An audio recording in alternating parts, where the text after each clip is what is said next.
আমি পূর্বসূরি, শব্দ নেই,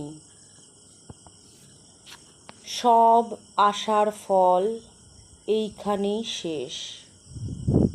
নতুন কোনো আকাঙ্ক্ষা নেই,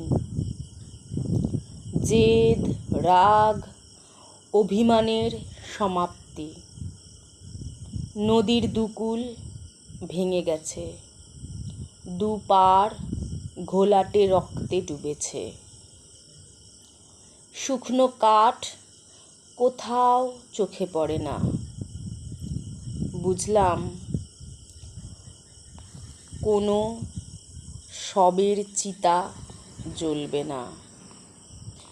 এই মৃত্যু নিস্তব্ধ ছিল না, আস্তে আস্তে শব্দহীন হয়ে গেছে।